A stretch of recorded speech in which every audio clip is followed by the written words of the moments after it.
сәлеметсіздер ме? Біздің ой таса подкастының құрметті көрермендері. Подкастты жүргізетін мен Арал Моралбек, және бүгінгі подкастымыздың қонағы алаштанушы, ғалым, журналист Ұшқын Сейдірахман. Подкастымызға қош келдіңіз. Біздің ой таса подкастының мақсаты бұл әртүрлі сала мамандарына сұхбат ала отырып, жастарға зерделі ой тастайтын подкаст жобасын жүргізу.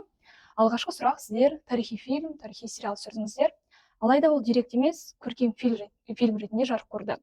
Неліктен оны деректі фильм ретінде түсірмедіңіздер? Көркем фильмнен тарихи шындықты іздеу бұл қаншалықты дұрыс, орынды? Енді дұрыс айтасыз.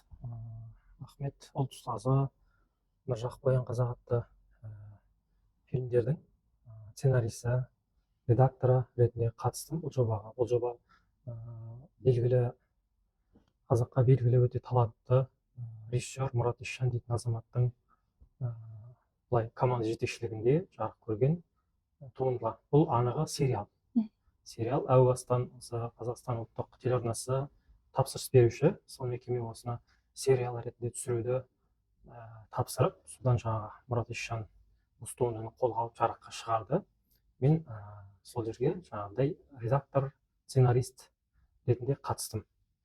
Енді көркем туынды болғанмен, бұл діңі дейміз, тағаны, іргетасы деректілікке құрылған сериал. Ол жерде біріншіден неге ол деректілікке құрылған? Біріншіден Ахмет те, Міржақып та ол өмірде болған адамдар, және қазақ халқының ең бір көрнекті кезеңі, ояну дәуірі 20-шы ғасырдың басындағы алаш уақыты болғандықтан, бұл тұлғаларға қазақтың көзқарасы өте бір аяулы перзент ретінде өте бір ыстық сезім бар, махаббаты бар. Сондықтан бұл туындыларды қанша көркем дегенмен де ол шындықтан өте шалғай кетпейді. Шындық негізінде түсірілді. Сондықтан ал енді тура осы негізде деректі фильм болғанмен, бұл тек қана дерек пен дәйекке құрылған, жалаң дерекке негізделген фильм емес, көркемдік бояуы, оқырмандарға, көрермендерге ой тастайтын, белгілі бір сезімдерге жетелейтін фильм. Сондықтан менің өзім жеке ойымда, жеке пайымда, мен бұны көркем мен деректілікті қабыстырған туынды деп санаймын. Және оқырманның аңысы да, көрермендердің бұл туындыға қатысты аңысы да осы тұрғыда. Жауабыңызға рахмет. Көркем фильм мен деректі фильмді білетін адамдар мұның айырмашылығын түсіне алады. Мысалы, олардың шығармашылық, көркем фильмде шығармашылық элементтер болса, деректі фильмде тарихи шындық болады. Осыған байланысты жазуда қандай қиындықтар болды? Көрерменге қандай бір ойды жеткізгілеріңіз келді? Енді қиындық көп. Ең бірінші қиындық бұл, жаңа да атап өттім, өмірде бар адамдар. Өмірде нақты қандай іс атқарғаны, қандай мақсат, миссия соңында жүргені анық адамдар, және қазақтың ұлы тұлғалары. Сондықтан қиындық осы ұлы тұлғаларға қандай да бір көлеңке түсіріп алмаймыз ба деген жауапкершіліктен туындайды. Бұл жауапкершілікті үдесінен шығу үшін көптеген материалдар қарастыруға тура келді. Турасын айтқанда, сценарийдің жазылу уақытынан бұрын оны зерттеу, індету, іздену процесі біршама уақыт алды. Әрбір детальді, әрбір архивті, әрбір баспасөз материалдарын мұқият қарастырып, тіпті ғалымдармен сөйлесіп, пікірлесіп, және бұл бір-екі ғалым емес, осы алаштануда жүрген ғалымдардың үлкен шоғырымен жеке-жеке сұхбаттасып, алдымен 6-7 сағат, соңғылармен кем дегенде 2-3 сағат отырып талқыладық.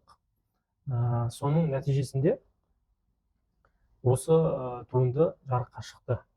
Енді қиындығы, жаңа айтқандай, көлеңке түсіріп алмау. Үлкен тарихи тұлғалардың кейіптеген кезде, оларды сомдаған кезде, шығарған кезде жұрт мынау Міржақып емес қой, мынау Ахмет емес қой, мынау Ахмет бұлай сөйлемеген, Міржақып бұлай айтпаған деген сияқты сондай сынға қалмас үшін үлкен жауапкершілік болды. Одан кейін тағы қиындық, олардың тұлғасынан бөлек, екінші, олар қалай сөйледі сол заманда деген мәселеге. Мысалы, сіз екеуміз қазір сөйлесіп отырмыз. Біз осы заманның тілінде, осы заманның әуезінде сөйлесеміз. Ал бұдан 100 жыл бұрынғы тіл қазақ тілі болғанмен, олардың сөйлеу мәнері, сөз саптауы, әуезі басқаша. Міне осыны беру керек. Осыны айнытпай көрсету керек болды. Екінші қиындық міне осы тұрғыдан туындады. Ал түсірілім барысындағы қиындықтар олар өз алдына. Ол жерде енді күн сайын қиындықтармен, кейбір мәселелермен бетпе-бет келіп, сол уақытта өзі тиянақты шешіліп отыр. Жауабыңызға рахмет. Сіздердің осы фильмдеріңізде бұрын айтылмаған тарихи деректер кездесті. Осы сұхбаттастық, көптеген ғалымдардан ақпарат жинадыңыз дедіңіз. Осы ақпараттарды қайдан алдыңыздар? Негізгі дерек көзі сол замандағы ол кісілердің өзі жазып сызып қалдырып кеткен материалдар. Мысалы, Қазақ дейтін газет бар. 1913 жылы, 13 жыл мен 18 жылдың арасында Орынборда жарық көрген Қазақ дейтін 266 номер шыққан үлкен газет бар. Қазақ газеттерінің, ұлттық газеттерінің атасы деп айтсақ болады. Сол газеттің бетіндегі материалдарды түгел сүзіп шықтық. Ахмет не жазған, Міржақып не айтқан, Алаштың мақсат мұраты миссиясы не болған, қай кезеңде олардың күресі қалай өзгерген, қалай эволюциялық дамуды өткерген деген сияқты сан түрлі сұрақтардың барлығына іждахатпен сол баспасөз материалдарынан іздедік. Енді тағы бір баспасөз, ескі баспасөздерден тыс екінші бір дерек көз архив материалдар. Ұлттық мұрағаттарда сақталған жеке істерді қарастырдық. Міне бұл екінші. Үшінші топ ғалымдардың зерттеуі. Бұл Ахмет туралы болғанмен, фильм Міржақып туралы болғанмен, ол қарастырған зерттеуіміз біздің тұтас алаш мәселесіне қатысты. Өйткені әрбір ғалым әрбір кезеңнің белгілі бір қырын ашады, белгілі бір мәселеге әркім өз қырынан үңіледі. Солардың барлығын ортақ қарастыра келіп, нақты қорытынды жасадық. Сонда біздің дерек көзіміз архив материалдары, ескі баспасөз тігінділері және ғалымдардың зерттеуі. Осы үш үстін, ошақтың үш бұтындай біздің осы туындыны деректік негізде тиянақтандырып тұрды. Жауабыңызға рахмет. Біз сосын тағы да Мәскеу архивынан деректер қарағандарыңызды естідік. Осы бұл жердің тарихи маңызы қандай? Жалпы архив материалдарын іздеу қаншалықты қиынға түсті? Жалғыз Қазақстан емес, мысалы шетелдік архивтардан ақпарат алу, деректерді қарау. Мынандай бір сұрақ туындауы мүмкін. Мысалы, соншалықты ол деректі іздеу маңызды болды ма? Ол енді қолдағы бар деректермен түсіре берсе де Міржақып туындысы шығатын еді, Ахмет туындысы шығатын еді ғой деген. Мысалы, енді қарапайым бұл сұхбат болғаннан кейін мен сізден жай ғана сұрап көрейін. Сіз мысалы айталық келесі бір тұлға дейік, мысалы Әлихан Бөкейхан туралы фильм түсірілсе, сіз ол фильмнен не күтесіз? Яғни не нәрсені көргіңіз келер еді? Мысалы, мектепте айтылмаған ақпараттар. Мектепте айтылмаған. Ол мектепте айтылмаған ақпаратыңыз Әлихан ең қарапайым не жеді, не ішті, қалай тұрды, қалай киінді, галстукты қалай тақты деген ұсақ тегі тұрмыстық дүниеден бастап, өзін қалай ұстады, орындыққа отырса қалай отырды, сөйлеген кезде кісімен қалай сөйлесті, мінезі өткір болды ма, жайдары болды ма деген сияқты қарапайым дүниелерден бастап күрделі саяси мәселелер бар. Осының барлығына жауап беру керек фильмде. Өйткені көрермен әркім өзіне қажетті дерегін іздеп отырады. Оны тарихқа құмартатын, дерекке ынтасы болатын кісілер болса, Әлихандар мына кезде мынандай газет шығарған екен ғой деп, оның тарихи фактылы жағына көбірек үңіледі.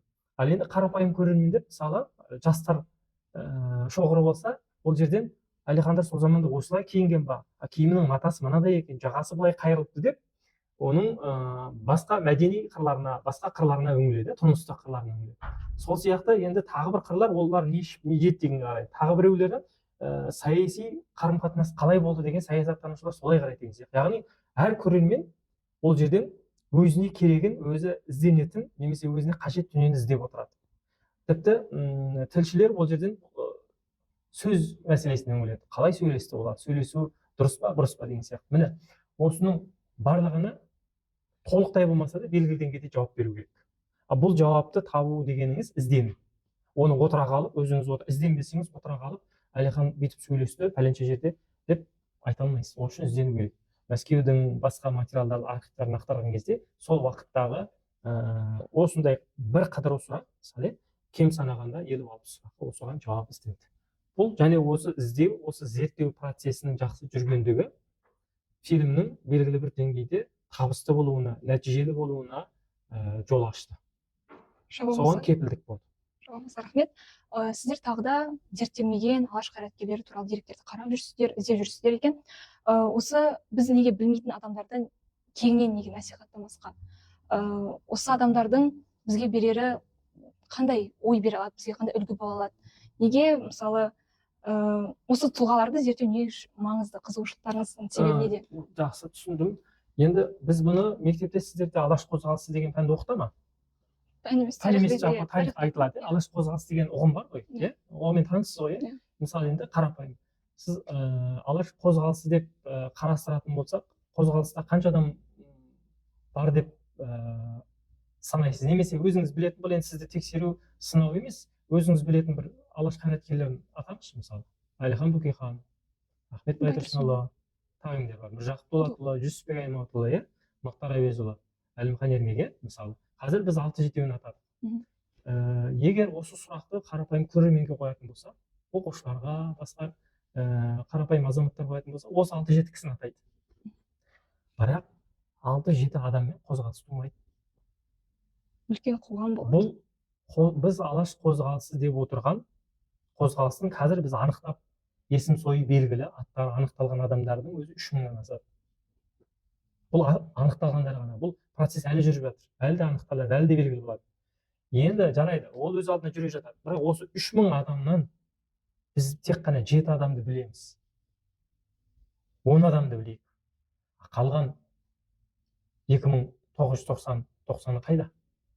Міне, сондықтан біздің мақсат, зерттеуші ретіндегі менің мақсатым, зерттеуші ретіндегі біздің саладағы қордың мақсаты белгісіз, айтылмаған, аттары көпке беймағлұм, таныс емес кісілерді жарыққа шығару.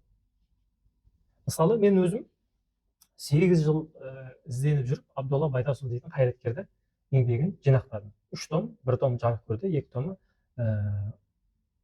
демеушілікпен бұйыртса алда жарық көреді. Енді осы Абдолла Байтасұлын көп ешкім біле бермейді. Бірақ осы адам тұңғыш қазақша, орысша сөздік жасауға қатысқан адам. Осы адам 30 жасына, 29 жасқа міне, 29 жылы ұсталған, 29 жасында 8-12 оқулық жазған. 50-60 мақала бар. Бұлардың барлығы оқу әдістемеге қатысты. Үлкен-үлкен саяси қоғамдық мәселелерге қатысты. Бұл анықталғандар ғана. Енді бір ғана елеусіз, белгісіз дейтін бір Абдулла дейтін тұлғаның өзінен осынша мол мұра шығатын болса, 2999-ның, жаңағы 2990-ның мұрасы қаншалық болады? Соның барлығын қосқан кезде, басын жинақтаған кезде ғана біз алаш қозғалысы қандай болды дегенге жауап бере аламыз. Алаш қозғалысы интеллектуалды, зияткер қозғалыс. Ол зияткер интеллектуал қозғалыс екеніне осы тұлғаларды зерттеу арқылы біз нақты жауап бере аламыз. Ал тек қана айналымдағы 7-8-10 шақты қайраткермен үлкен қозғалысты біз анықтай алмаймыз. Осы тұрғыдан келгенде бізге өзекті, маңызды. Жауабыңызға рахмет. Өзіңіз айтып отырсыз, тағы да осы 10 тұлғаны ғана білеміз деп. Олардың арасында тағы да қыздар да болды, мысалы. Олардың мысалы атын біз көбі біле бермейді. Олар жайлы біз аз білеміз. Сіздерде осы туралы мәліметтер бар ма тағы? Біз білмейтін ақпараттар. Дұрыс айтасыз, оның қыздарда 20 ғасыр басында негізі мынау қазақ қыздардың өзі өте белсенді болған. Мысалы, Аққағаз Досжан дейтін қыздардан шыққан дәрігер бар. Сол мысалы мұсылмандар съезіне барып қатысып 17 жылы сол жерде баяндама жасайды. Мұсылман қыздардың атынан қазақ қызы Аққағаз Досжан баяндама жасаған. Сейдазым Қадырбай қатарлы делегацияның құрамында Аққағазда болған. Үмбігүлсім Асфендиярды мысалы, Мүбина Нияз сияқты қыздарымыз. Назипа Құлжан енді ол кісі Абайдың кешін өткізген, марқұм еске алу кешін өткізген, үлкен, және сол уақытта журналист қыздардан шыққан, елдерден шыққан журналистердің үлкен көрнекті өкілі болған. Бұл әйел қайраткерлерде көп, олар да зерттеуді қажет етеді.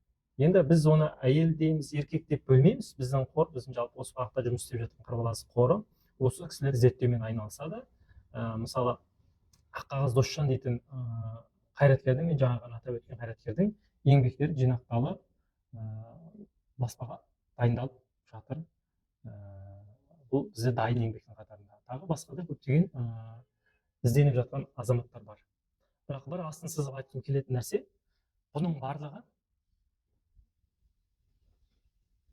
осы қайраткерлердің, осы тұлғалардың алдында парызым бар, қарызым бар дейтін сезімдегі сезіммен азаматтардың өз еркімен жасап жатқан шаруалар.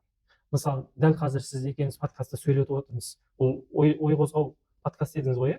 Ой тастау. Енді ой тастауды сіз өз еркіңізбен жасап жатсыз ғой, иә? Оны ешкім саған күштеген жоқ. Өз еркіңізбен бір қоғамға пайдасы болсын, елге бір керек, әркім өзіне керегін алсын деп. Тура сол сияқты мына қордың да азаматтары осындай әрбір тұлғаны танытайын, көрсетейін деп еңбектеніп жатыр.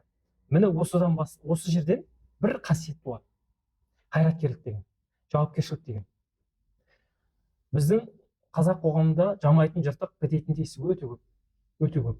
Оны тек қана үкіметке сеніп артып, үкімет қашан істеді, үкімет неге бітірмейді деген пиғылмен біз алға озбаймыз, өркениетті қоғамға жете алмаймыз. Өркениетті қоғам болу үшін ең маңызды керек шарттың бірі азаматтардың жауапкершілігі. Егер қазақ қоғамы дамымай жатыр ма, онда сіз де жауапкерсіз. Сіздің де міндетіңіз бар, менде міндетім бар. Сөйтіп әрбіріміз осындай бір кемді бүтіндеп жыртықты жамағанда қоғамға дамиды. Сіздің осы подкастыңыз арқылы, осы сұхбатыңыз арқылы мен де мына тыңдап отырған көрермендерге осыны айтқым келеді. Ахмет Байтұрсынұлы айтады, ұлт түсінде уақыс болмайды дейді. Уақ деген сөз, ұсақ деген сөз ғой. Ой, мынау кішкентай нәрсе ғой, бұны істемесем де болады, немесе бұны істегеннен бір қоғам өзгеріп кетпейтін шығар дейтін пиғыл болмау керек. Ең қарапайым бір жердегі жатқан дүние алып, анау қоқысты алып, анау неге салса, жәшікке қоқыс жәшігіне салсаңыз да ол үлкен жауапкершілік. Мысалы, білесіз, әлем чемпионаты өтті. Әлем чемпионаты өтті, сол жерде үлкен алаң ғой, енді футбол алаңы. Сол жерде Жапоннан келген жанкүйерлер жарыс біткеннен кейін барлық өздерінің қоқыстарын жинап беріп, тазалап сыпырып кетті. Бұл адам бойындағы ерекше жақсы қасиет. Және бұл жаңағы біз қазіргі талқылап отырған жауапкершілік деген сезімді. Біздің әрбірімізде осындай сезім күшті болу керек. Неге Алаш қозғалысы өз дәуірінде аз уақытта, тар заманда шарт жағдайы өте шанақты болса да, неге үлкен жетістікке жетті? Неге мемлекеттік негізін қалап бере алды? Өйткені оларда азаматтық жауапкершілік деген ұғым өте күшті болды. Мысалы, Аққағаз дәрігер, Халел дәрігер, иә? Бірақ олар мен дәрігермін, мен басқа шаруада, басқа істе, мен шаруам болмау керек деп отырмады. Қоғам қай жерінде кінәрат бар, мәселе бар, мәселе көтеріп, мынау дұрыс болмай жатыр, мынаны дұрыстайық деп, керек жердің барлығына өзін арнады. Бұл азаматтық жауапкершілік. Мына осы алаш қайраткерлерінің феноменін айтқан кезде біз осы жауапкершілік ұғымын ең бірінші деңгейге көтереміз.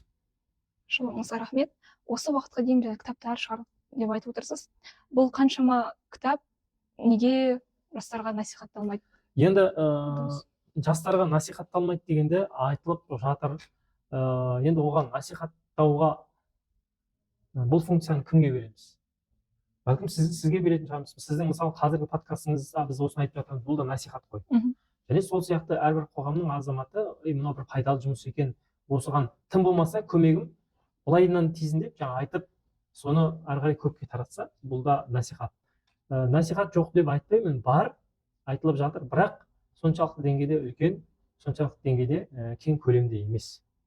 Насихат дегеніңіздің өзі қазір уақытты, энергияны, ресурсты, қаржыны талап ететін нәрсе.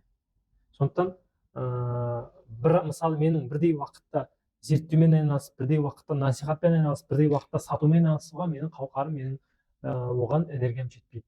Мен өзімді зерттеуші есебінде көремін. Сондықтан менің мақсатым жаңа тұлғаларды зерттеп, жинақтап, дайындап беру, әрмен қарай оны қоғамға насихаттайтын тағы да сондай бір үлкен белсенді азаматтар керек. Бұл бірақ айтылып та жатыр, енді мүлдем айтылмады десем, тағы да өтірік болар, айтылып жатыр. Бірақ көп насихаттау керек. Мәселе біздің кітаптарда емес. Мәселе жаңағы ұлтқа қызмет идеясын насихаттауымыз керек. Қазір көптеген мынау қоғамда болып жатқан коучтар дейміз, немесе жаңағы бір жеке даму деген нәрселер бар ғой. Сонда басты көтеретін идеялары сен кереметсің, сен мықтысың, сен өзіңді дамыт, өзіңнің мүддеңді көбірек ойла деген адамды эгоистікке қарай кішкене сол жаққа қарай бейімдейді. Солай қарай насихаттайды. Сондықтан біздің көп азаматтар бірдеңені істердің кезінде бұның маған қандай пайдасы бар? Бұның маған келіп кетер несі бар? Деген нәрсемен көп көз салады.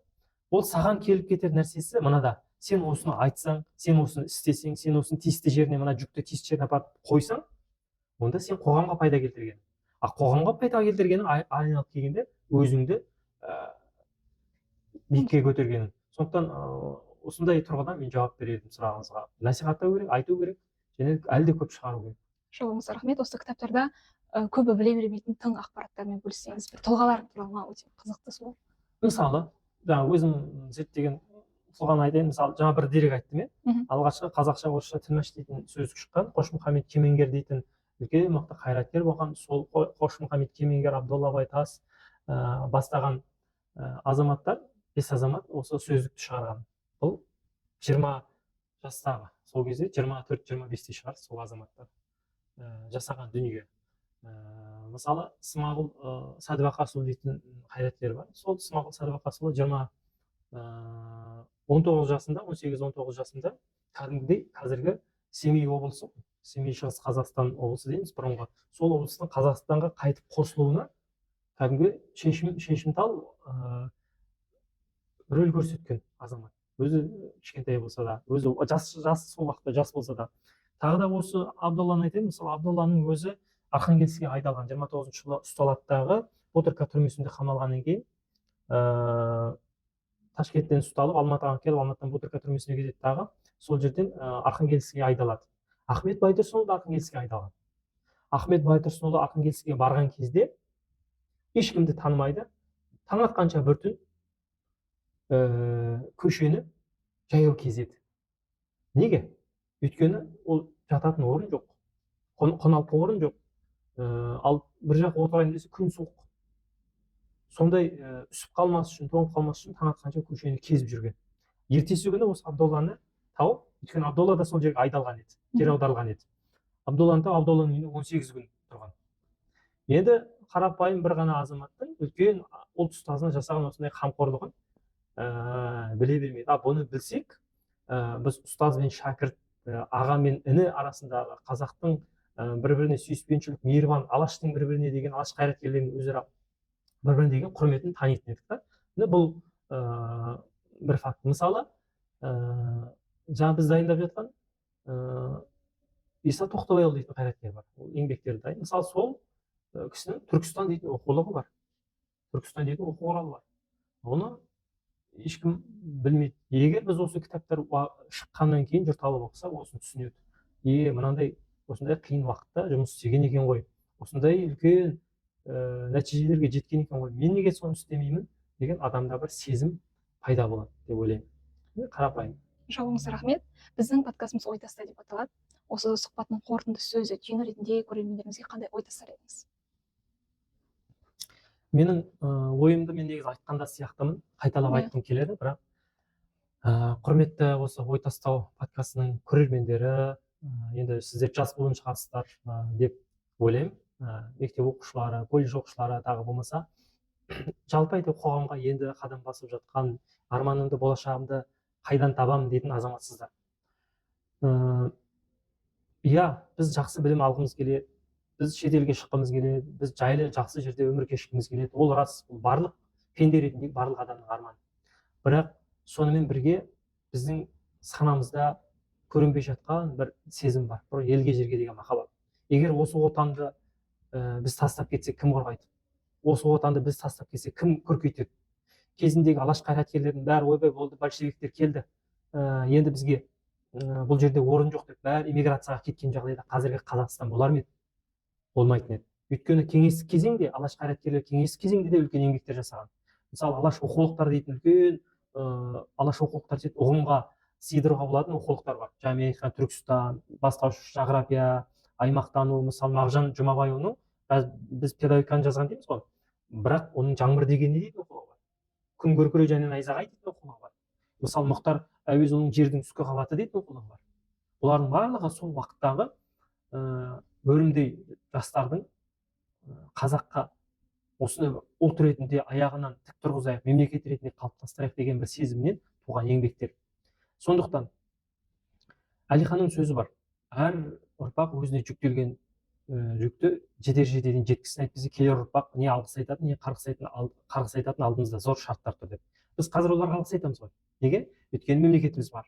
Осы мемлекеттің шекарасын сол алаш қайраткерлері Уәлихан Танаш, Жаһанша Досмұхамед, Әлихан Бөкейхан, Смағұл Садуақас, Ахмет Байтұрсынұлы, Мұхамеджан Серелин бастаған топтар қорғап, белгілеп, Лениннің алдында дәлелдеп, мына жер біздікі, мына жерде біздің ата бабамыз жатқан деп анықтап берген.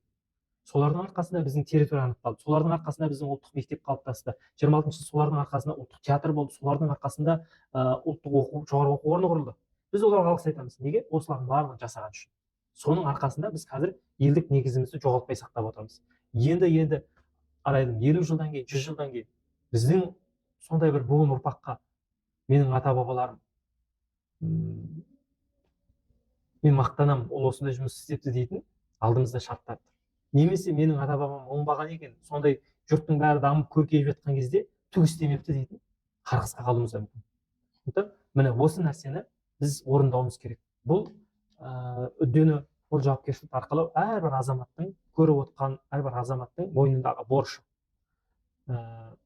Не істей алам демеңіз, істейтін іс көп.